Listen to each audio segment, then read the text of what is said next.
कि यततो अर्थात यत्न करने वाला व्यक्ति। यततो हि अपि कौन्तेय पुरुषस्य विपश्चितः। जो व्यक्ति यत्न कर रहा है मतलब कोशिश कर रहा है, प्रचेष्टा कर रहा है, किसके लिए?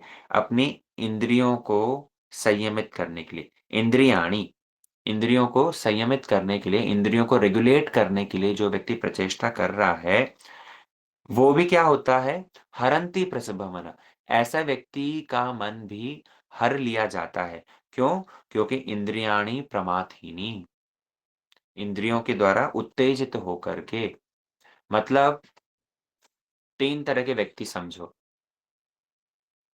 एक तो है विकर्मी, जिसका उद्देश्य केवल मात्र ये है कि इंद्रिय भोग करो, सुख में रहो, आनंद में रहो। तो एक तो है इस तरह की मेंटालिटी वाला व्यक्ति। दूसरा व्यक्ति कौन है? दूसरा व्यक्ति उसे समझो जो सकाम कर्मी है, कि हाँ, इंद्रिय सुख तो चाहता है, लेकिन तब पर भी धर्म की आड़ में।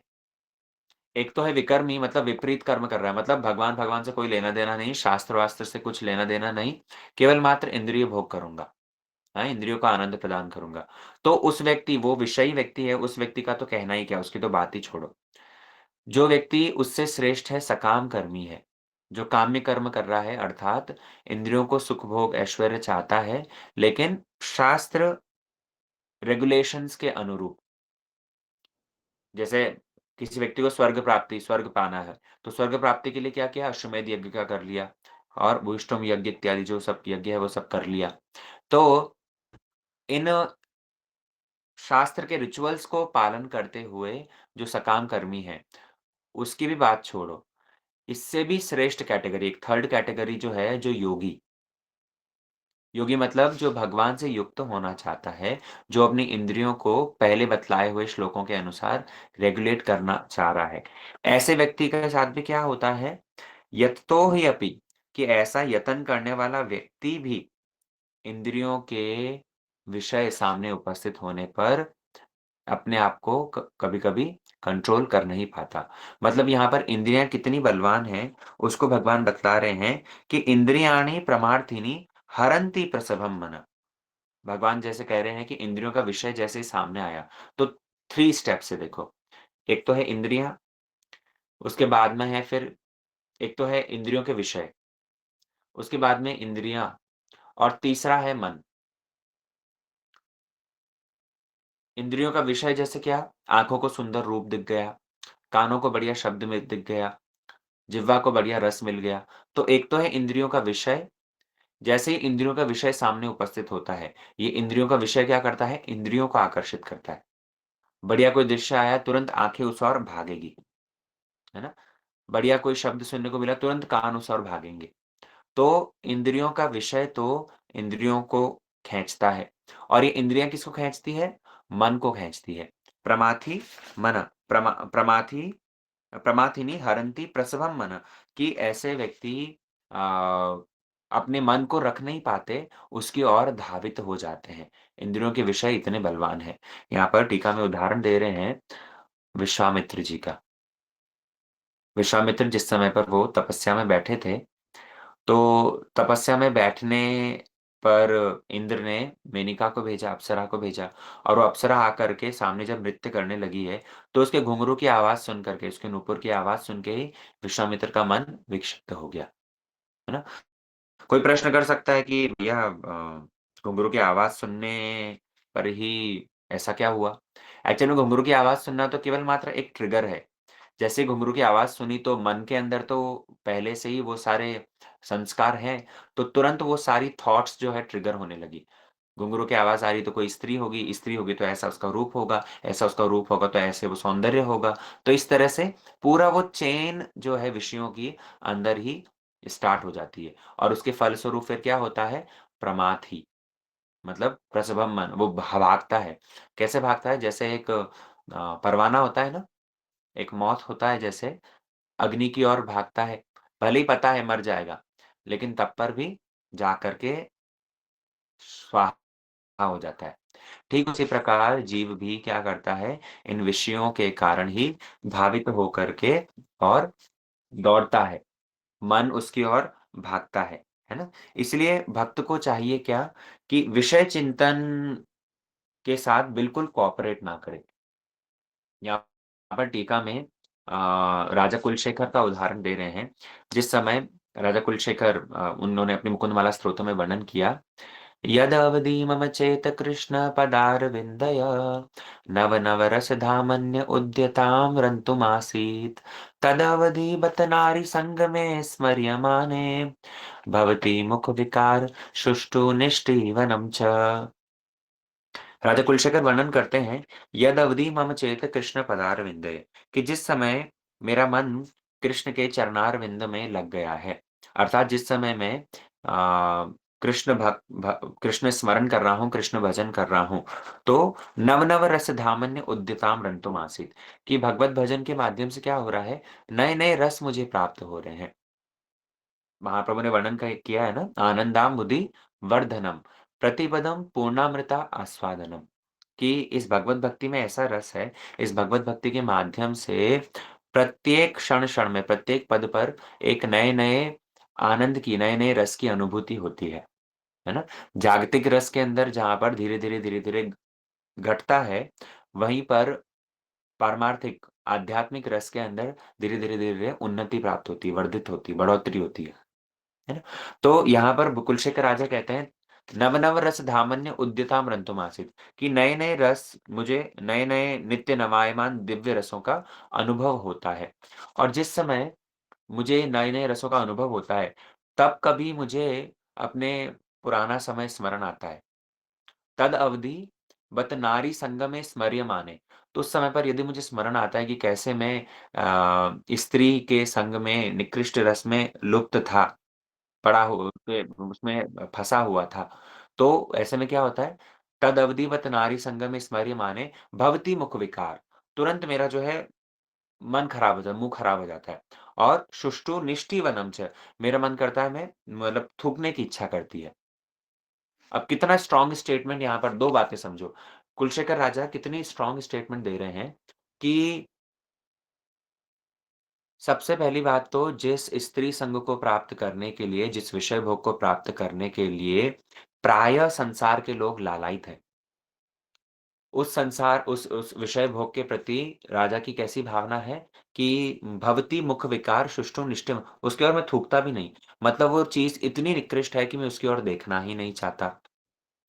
दूसरी बात, तो अब यहाँ प्रश्न हो सकता है कि ये स्त्री सुख प्राप्त करने वाले या अन्य-अन्य विषय भोग को प्राप्त करने वाला व्यक्ति, वो इस निकृष्ट सुख में पड़ा हुआ है और राजा कुलशेखर तो उसे और थूकना भी नहीं चाह रहे। तो इसका क्या अर्थ है? इसका अर्थ ये है कि कृष्ण भक्ति का आनंद इतना श्रेष्ठ लगता है कि उसके सामने संसार की सारी वस्तुएँ धुतकार की वस्तु प्रतीत होती है। संसार का जितना सारा सुख भोग ऐश्वर्य है, अरे इस जड़ जगत की तो बात ही छोड़ो। स्वर्ग पदवी, वो भी धुतकार की वस्तु अनुभव होती है। स्वर्ग से भी ऊपर ब्रह्म पदवी, वो भी धुतकार की वस्तु अनुभव होती है। यहाँ तक कि एक भक्त तो इतने श्रेष्ठ पदवी पर पहुँच जाता है कि उसको मुक्ति सुख, वैकुंठ इत्यादि का सुख भी धुतकार की वस्तु अनुभव होती है। चाहता है तो क्या चाहता है? भगवान आपका सेवा सुख। है ना? इसलिए राधा कुलशेखर ने ये बात को कहा कि तद अवधिवत नारी संगम स्मर्यमाने भवति मुख विकार सुष्ठु निष्ठिवनं च, कि ऐसे जागतिक, तो जिस अब मुझे जब उस इस मुझे मुझे स्मरण आता है मेरा पहले का समय, जब मैं बहुत नारी संगी था, लोलुपकामी था, तो उस समय पर मेरे मन में बड़ी घृणा होती है।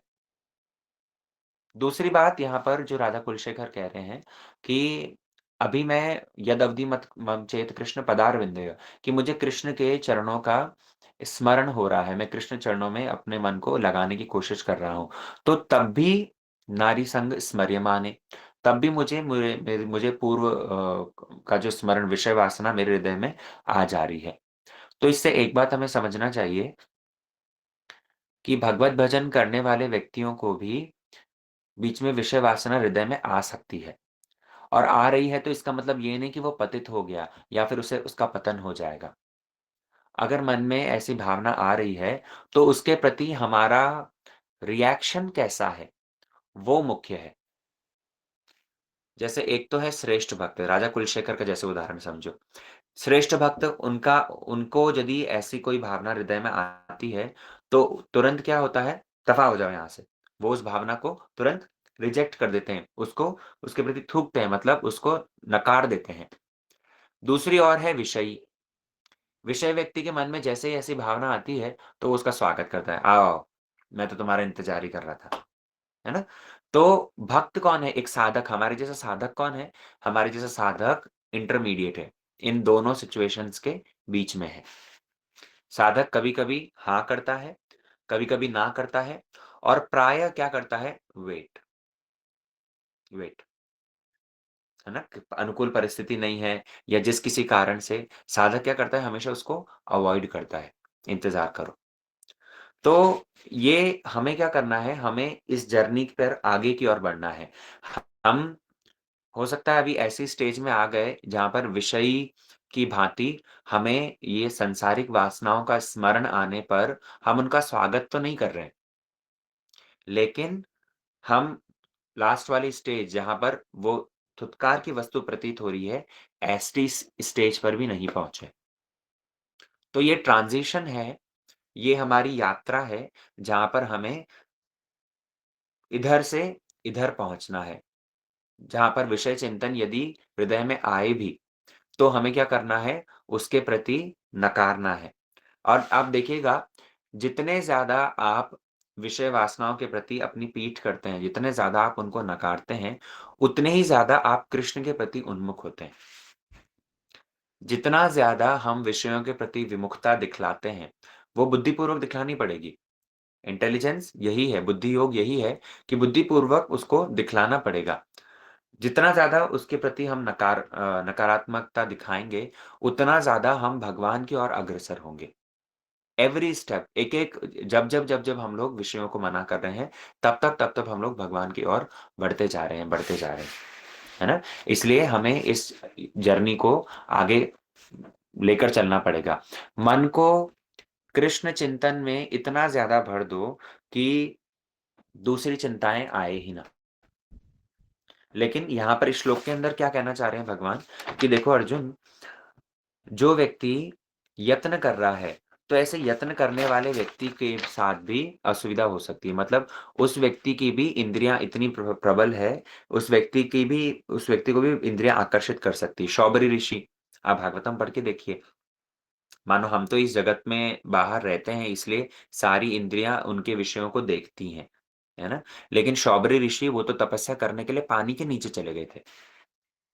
पानी के नीचे जा कर के वहाँ पर तो कोई सांसारिक विषय मिलेगा नहीं, इसलिए वहाँ पानी के नीचे जा कर के वहाँ पर तपस्या कर रहे थे। लेकिन वहाँ पानी के नीचे ही एक मछली को, नर और मादा मछली को एक-दूसरे से जब मिलते हुए देखा है, तो उसके अंदर ही विकार जागृत हो गया। उसको देखने मात्र से ही हृदय में इच्छा हो गई और फिर तुरंत पानी से बाहर आए, मंदाता की बेटी से विवाह करने के लिए गए। मंदाता राजा के पास में गए, कहने कहने लगे मैं विवाह करने की मेरी इच्छा है, तो आप किसी एक अपनी कन्या को, आपकी 50 बेटियाँ हैं, एक बेटी को मुझे ब्याह दो। मंदाता ऋषि पानी में तपस्या कर रहे थे, तो शरीर ऐसा जराजीर्ण हो गया था, गल गया था और रूप इतना सुंदर नहीं था। तो राजा कहने लगे कि मेरी बेटियाँ से आप खुद ही पूछ लो, वो पसंद कर लेंगी तो मुझे तो कोई दिक्कत नहीं है। राजा कह रहे थे खुद ऋषि को मना करके क्यों बेवजह अभिशाप लूँ। मंदाता ऋषि समझ गए राजा के मन में क्या चल रहा है।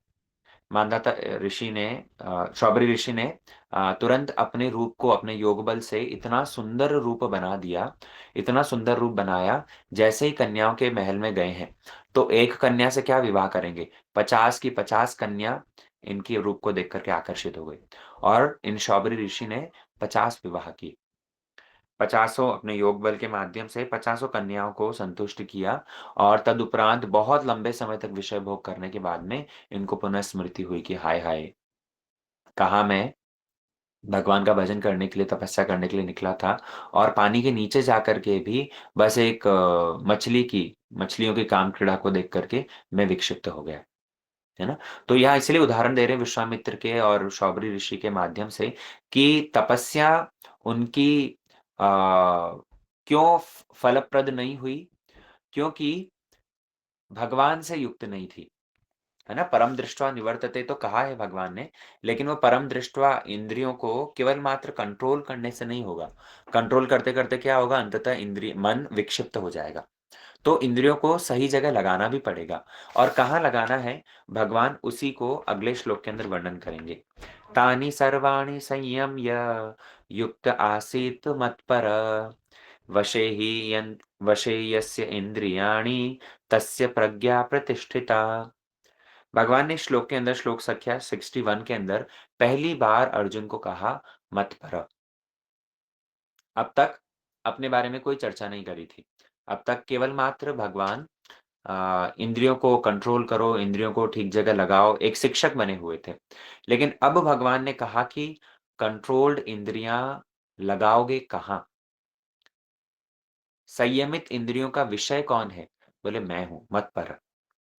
और मत्पर व्यक्ति को समझाते हुए यहाँ टीका में उदाहरण दिया श्री अम्बरीश महाराज का। कैसे अम्बरीश महाराज ने अपनी सारी इंद्रियों को भगवान की सेवा में लगा रखा था, भगवान के लिए ही प्रस्तुत कर रखा था, है ना? तो उसको अगले श्लोक की व्याख्या फिर हम आगामी काल श्रवण करेंगे। इसके अंदर बड़ा सुंदर भक्तिवेदांत स्वामी महाराज जी ने अपनी टीका के अंदर अम्बरीश महाराज का पुनः चरित्र बतलाया है और कैसे इंद्रियां जैसे क्योंकि अर्जुन ने पूछा था कि किम आसीत, तो भगवान ने यहाँ पर किया कहा युक्त आसीत। आगे बड़ी सुंदर व्याख्या है इस श्लोक की, वो हम आगे कल श्रवण करेंगे। ठीक है, आज के सत्र को हम लोग यहीं विश्राम देते हैं। वांछा कल्पतरुभ्यश्च कृपा सिन्धुभ्येव च पतितानां पावनेभ्यो वैष्णवेभ्यो नमः। हरे कृष्ण।